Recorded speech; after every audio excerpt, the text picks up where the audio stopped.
Busted my wife cheating, so I ended her affair partner's marriage. I'm at a complete loss. I don't know what to do. There were signs, and I overlooked them. I was blinded by love and never imagined this would happen to me. Not with her, me wife and best friend of nearly 20 years. I work out of town and wasn't supposed to be back until tonight. We were supposed to leave for a 2-week road trip tomorrow. Things were slow at work, so I came home yesterday afternoon. This trip was to give us a little alone time since we've been so busy with family and friends this summer. When I got home, there was a truck in my driveway that I didn't recognize. My neighbor just recently asked me how I liked the new truck, but I thought he was mistaken and didn't think much of it. As soon as I could see the truck, I got a terrible gut feeling. I love my wife and trusted her completely, but that feeling was there and strong. I snuck around the side of the house to our bedroom window. It was open, and I could hear them as I got close. I looked in the window, and my worst fear was confirmed. They were right there, completely naked on my bed. I walked away. I've been fighting the urge to do something that I know I will regret. I'm struggling to care what happens to me at this point. I went to my family's cabin for the night and drank everything there. Today, I was on my way home to confront her and decided against it. I'm not ready. All I can feel is anger. All I can think about is violence. I'm not in a good place right now, not good enough to see her. I'm back at the cabin right now. I have 60 ounces of rum, and I've been staring at it for an hour. I want to get drunk and forget this, but I don't want to get drunk and make bad decisions. I know this is a critical moment in my life, and my actions in the coming days will dictate the rest of my life. That's why I'm here. I need help. I'm not ready to speak to family or friends, so I'm reaching out to strangers in this world. Update: busted wife cheating. The amount of support and advice I've received is unbelievable. I actually got choked up just realizing how many great people there are out there willing to help a stranger. It gives me a bit of hope for the world at a moment when I needed it most. The downside to all of this support is that I am struggling to respond to people. I have over 600 private messages on Reddit and several hundred comments on Reddit. I want to say thank you to everyone individually, and I'm going to make an effort to do that, but it won't be quick. So, I will just start by giving a big thank you to everyone for your kind messages and helpful advice. It really means a lot to me. I have noticed several comments and questions that keep popping up and wanted to provide clarification in addition to my minor update. If you can't tell, I am feeling a lot better today. The pain almost completely went away. I still feel like I've been punched in the gut, but otherwise, I've begun looking to the future. It has been 2 days, so this doesn't seem right to me. Is this the calm before the storm, or am I just freakishly resilient? As for the questions and comments I've received, here are some cliff notes to clarify some things. When I said wife and best friend, I was referring to the 2 roles my wife played in my life. The other guy was not my best friend or even someone I knew. I didn't get a great look at him, but from seeing his vehicle, I don't feel like this is someone I know. We do not have kids. We were planning to have them soon, though. We recently sold our house and are set to move closer to my job in September when the new owners take possession. I am going to thank my neighbor, but I'm going to do it subtly, like he did for me. A lot of people have been asking me about the signs I mentioned overlooking. Off the top of my head, here are a few. Was texting abnormally late at night. Went for after-work drinks with friends regularly. This was not like her, but I was glad that she was being social. She had yoga once a week, but was apparently not paying because one of her co-workers was the instructor, and she was helping with setup and cleanup. I also thought she was very inflexible for someone who went to yoga. Unknown caller hang-ups. We regularly answer each other's phones if we are closer to it. Several times, she had an unknown caller who would hang up as soon as I answered. We get a lot of spam calls, but usually, it's a telemarketer or a debt collector looking for the previous owner of the number. Rarely is it a hang-up. The update is a work in progress. When my brother arrived, we had a good long talk. He has been my true best friend, and I realized I need to always remember that and know that he will always be there for me without judgment, the same way I would be for him. He really sets the standard for what a true friendship is, even if we fight on occasion. Since I was supposed to be home last night, I decided to respond to my wife's text. We aren't allowed to have phones on site, so it was reasonable for me to only be texting her. She knows it's easy for me to sneak in some texts. I wrote her and said I needed to go to one of my company's remote sites and wouldn't be able to call her until the end of the weekend. I told her that I would cancel all of the reservations and rebook later. She said she could take her best friend with her this weekend to the romantic bed and breakfast on a vineyard that I booked. I knew it wasn't the best friend she wanted me to think would be going. I told her that I already gave it to my brother and his wife since it was non-refundable and they would pay me back in a month. This morning, I canceled all of the reservations except the romantic one. My brother is coming with me. Fortunately, the hotel let us switch from the honeymoon suite to a room with 2 beds. There also happens to be a really nice lake and boat rentals nearby, so this just turned into a long overdue fishing trip with my brother. This means I'm free for the weekend. I don't have to write her or talk to her for a few days, so that relieves some stress and gives me more time to think. I am currently in the mindset to get a divorce. I honestly can't see it any other way.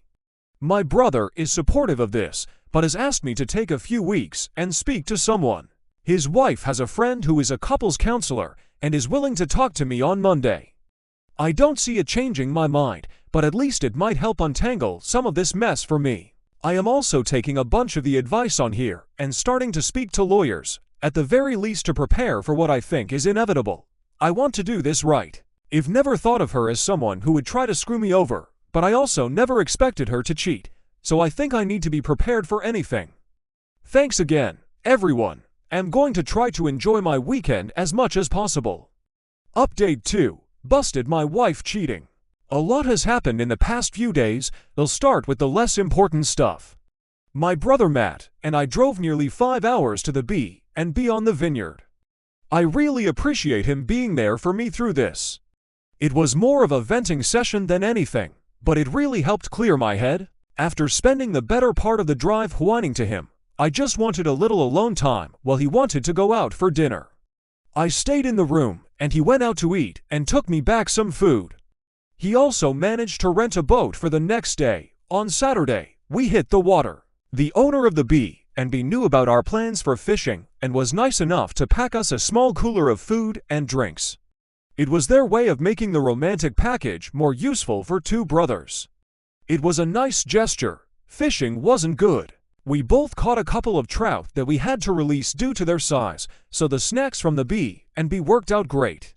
We stopped fishing in the mid-afternoon and then drove around to all of the vineyards and fruit stands, buying food and cases of wine for Matt's wife, Jeanne. That night, we went for the last visit to the biggest tomahawk steak we could find.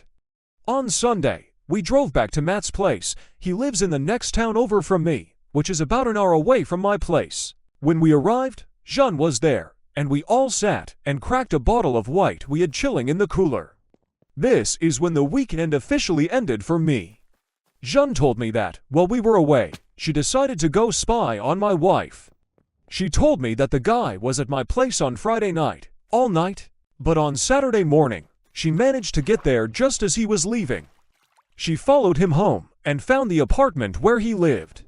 My wife stayed over there on Saturday night, the same time she was sending me text messages saying she loves me and misses me. Jeanne said that she was splitting her time between visiting family, who live in my town, and stalking my wife. She said that she happened to catch my wife leaving his apartment on Sunday morning and took a few pics of them hugging and kissing before she got into her car. I don't want to see them.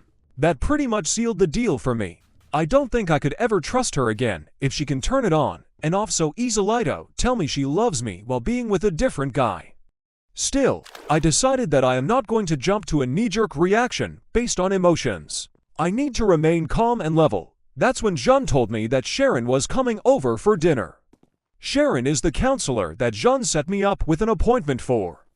To clarify, she has never met my wife, and this was my first time meeting her as well. Sharon was a very nice person, and we got along great. After dinner, Sharon and I went for a walk around Matt's neighborhood to walk the dogs and have a bit of a private conversation. Sharon was really helpful in the fact that she was a great listener and made me feel like I didn't need to be guarded. It was therapeutic to be that free with describing my feelings. As much as I am comfortable with my brother, this was just different and very needed. It's the same reason why I like writing this on Reddit. It's a vent session that helps me untangle some of the mess in my head. Our walk lasted an hour, and the only real advice that Sharon gave me was to not delay the conversation with my wife. She said that the longer I wait, the harder it will become to talk to her about this. She said I need clarity more than anything at this point, and my wife is the only person that can give that to me. Later that night, John and Matt offered me to stay with them for as long as necessary. I know that Matt and I have an expiry period for being in close quarters with each other, so I spoke to my boss, who was able to set me up in company housing. I've been staying there every second week for a while, but I have to leave on days off. He managed to make it work for me to stay full-time for a few months if I needed. I decided to rebook with Sharon for later this week. I figured our walk sufficed for the first session, and she agreed. I spent the night on Sunday just laying in bed, thinking about how to approach this. I struggled with this because even the imaginary scenario in my head was making me angry or sad. I decided I would just wing it. I'm usually good under pressure. Yesterday, I woke up and said my goodbyes to Matt and John. I drove towards home and was thinking, what if he was there when I arrived? Then I thought that it would likely just put me back in the angry spot I was a few days ago. I decided to do a drive-by first. Neither his truck nor my wife's car were there. I went inside and grabbed a bunch of essentials and things I don't want to part with, mainly just some photos and old family heirlooms. I got them all packed up in my truck and then headed over to the guy's apartment. Her car wasn't there either, but his truck was. I decided to ride her to see where she was. She said she was getting groceries. I trust her so little right now that I drove by the grocery store and actually confirmed she was there. I feel so dirty admitting that I did that, but my trust is broken, and it's the only way I can be certain of anything. I wrote her again and told her to just come home because we need to talk. She wrote back, "What's wrong?" I just responded and said she needs to be ready to be honest and then turned my phone off. She got home 15 minutes later. When she came in, she came over to give me a hug and kiss like she does every time. I turned away from her. She asked me again what was wrong, so I told her that she needs to start being honest with me. She played dumb and said she had no idea what I was talking about. I said, "Okay, if you can't be honest, then I am leaving." She started panicking at this point and said, "Are you talking about yoga?" I figured it was a start. I asked her what she was talking about, and she told me that she hadn't been going to yoga. Here's a bit of a breakdown of the rest of the conversation. Me, if you weren't going to yoga, then where were you going? Her, I was taking walks to relax because I've been so stressed lately. Me, why were you so stressed, and why did you lie to me about what you were doing? Her, preparing for the move has been stressing me out, and I just didn't know how to tell you. Me, so lying was the decision you made. What was your concern with telling me that you were going for a walk to distress? Her, I didn't mean to lie. I was worried that my stress would add to your stress. Me, but I'm not stressed. It really seems like you are not telling me everything. Her, what do you mean? Me, I think that you're lying about more than just skipping yoga. I am asking you again to be honest. You've already lied to me, so this can't work if you keep lying. Her, I don't know what else to say. Oh, are you talking about last weekend when I went for drinks with some friends and came home late? I had a feeling that bothered you. I had no clue that you went for drinks or was out late. I was at work a couple of hours away. Me, is that what you actually did that night, or was that a lie as well? Her, I went for drinks that night, but I didn't see her best friend, who she supposedly was with that night. Me, who did you see her? No one. I just drank alone. Me, you drink alone now. Her, yeah, maybe I have a problem. Me, maybe, we'll talk about that later. Last chance. Be honest, or I'm leaving. Her, I don't know what else to say. Me, okay? I'm leaving. At this point, I got up and left. Usually, when we have an argument, I go for a drive to get away from her. She probably thought this was the same, then she realized I took my clothes and toiletries, as well as the Xbox. That's when she began blowing up my phone. I told her that I gave her a chance to be honest, and she didn't, so there's nothing left to say. She begged and pleaded with me to come home to talk about this in person. She said she had no idea why I was so upset or what I think she did. She repeated that she loved me and would never hurt me. Just hearing her say that really tore a new hole in my chest. It was always comforting words that I believed without question. Now it's a dull, jagged knife sawing through my heart in the most devastating way. I couldn't handle it, so I hung up. She called back about 40 times before I was ready to answer again. This time, she said, "Did you talk to Karen, her best friend?" I asked why, and she said, "Come home." I don't want to say this over the phone. I agreed and drove around a little longer to get my heart rate back down. Then I went home. That conversation went like this. Her: "I assume you spoke to Karen." Me: Her: "Well, a few weeks ago, while you were at work, we went for drinks. A couple of guys started buying us drinks, so we just played along. When we were leaving, one of the guys tried to kiss me. I pulled away immediately and told him I was married. I felt so bad about it and wanted to tell you, but I'm an idiot and just decided to hide it from you. Karen hooked up with the other guy and gave his friend my number without asking me. He has texted me a few times since, but I have never written him back. Me: "Can I see your phone?" Her: "Yes." She showed me her phone, which was completely empty of texts except for myself and her mother. She never deletes her texts, so this was new.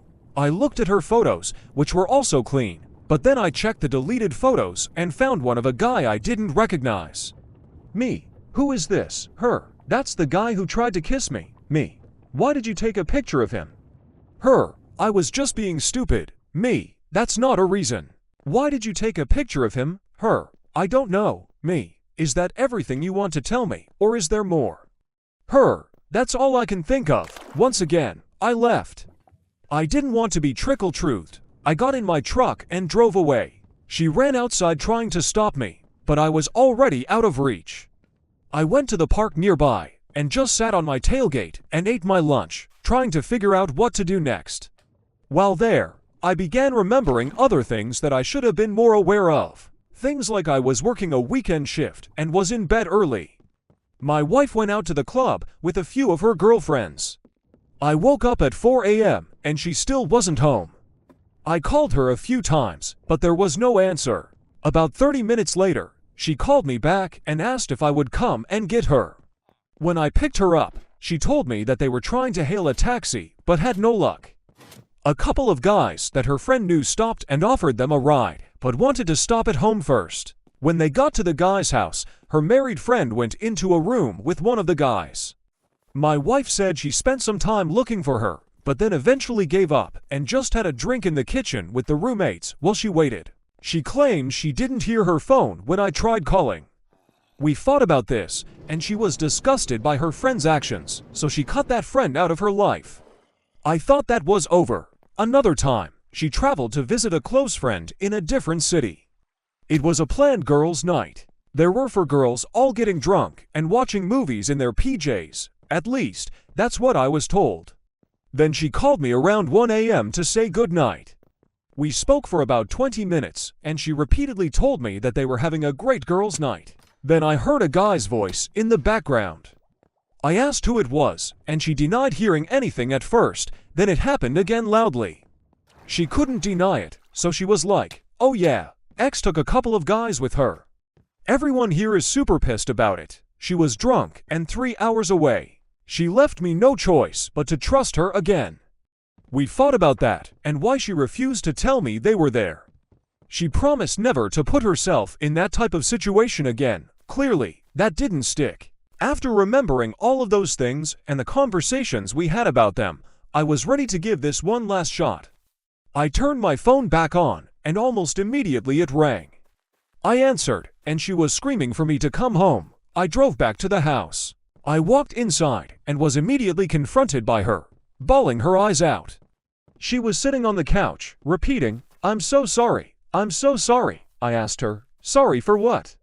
She began rocking back and forth like a crazy person. It took her a good 5 minutes to catch her breath enough to speak. Her: "I lied about the guy who tried to kiss me." Me: "Okay, tell me what happened." Her: "The 4 of us actually went back to his place that night. We fooled around. I knew it was more than that, but just hearing her say it made me feel dizzy. It felt like the room was getting smaller, and there were a million people speaking into my ears at the same time. I think I was having a panic attack. I went to the bathroom and washed my face in cold water until things returned to normal. Me, what did you do? Her, do you want me to actually tell you? Me, yes, her, he fingered me, and I gave him a blowjob. Me, was that it? Her, yes, me, I'm not playing this game any longer. You either tell me everything right now, or this will be the last time we speak. She began bawling again and took another few minutes before she was able to speak. Her, we met up again and had sex. I'm so sorry. I love you and would do anything to make up for this. Me, just the one time. Her, if I tell you the truth, please give me a chance to do anything I can to make up for it. Please, me, I'll think about it. Her, it was an affair. We had been hooking up while you were out of town for work. It's been going on for almost a month now. He is married, and they are about to get divorced. Me, does he know you're married? Her, yes, me, if he's having an affair because his marriage is failing, does that mean you think ours is failing? Is that what you told him? Her, no, I don't think ours is failing. I'm so stupid. I hate myself. Please don't leave me. I can fix this. Me, how? Her, whatever you want me to do. If you were in my shoes or even his wife's shoes, what would fix this for you? Her, knowing the truth. Being able to trust you to mean what you are saying. You can trust me. I screwed up and won't do that again. Me, if you were his wife, wouldn't you want to know the truth? Her, yes, me, then fix this. Her, you want me to call her. Me, if you think that is what you would want. She tried calling, but never got an answer. A few minutes later, her cell phone rang. It was listed as Karen work. She looked shocked, so I knew that wasn't Karen. I asked if that was him. She said it was. I answered, and being the coward he is, he said, "Oops, I must have the wrong number." I said, "No, this is the husband of the girl you've been cheating with. I'm going to let you speak to her because she has something to say to you." I passed her the phone. Her, I told him everything. He knows the entire truth. We're done. It was just a fling, and now you need to never contact me again. I asked to see the phone before she hung up. Me, what divorce lawyer are you using? Him, I'm not getting divorced. Me, oh, but didn't you tell my wife that you were? Him, no, okay, then. Can I speak to your wife? I feel she has as much right to know about this as I do. Him, please, man, I didn't know she was married. Don't ruin my marriage over a mistake. Me, you ruined mine over a mistake. It's only fair that I tell your wife. Him, please don't. She's at work right now. I will tell her everything when she gets home. I swear. Me, okay, you do that. That's where I hung up. I asked my wife if she knew where his wife worked and her name. She did. I had my wife call over and ask for her at work. She did get her on the phone and told her to take a seat. This woman said she was just getting ready to leave for the day, and she would call my wife back from her car. She did. His wife, what's going on? My wife, I have something terrible to tell you, and I don't want to cause any accidents. Please don't drop. His wife, oh my God, did something happen to my wife? No, Hayes at your apartment right now. I am just letting you know that we have been having an affair for a month now. I'm coming clean to my husband right now, and thought you should be given the same respect. She went silent for about a minute, then said, "If this is some sick joke, I will find out who you are." Then she hung up. Not even 10 minutes later, my wife got a text from Karen work saying, "Thanks, you just ruined my life." I grabbed the phone and wrote back, "You just ruined for lives and to marriages. Don't forget that this was your fault, you piece of ... For the next hour, my wife begged and pleaded with me to stay with her. She offered counseling. She offered to never leave my side. She even offered me sexual favors. This was everything that I expected, thanks to the comments in here. She then said we should go on that vacation, her treat. We need time away, was her reason. We need to spend some quality time together because my work schedule has been pushing us apart lately.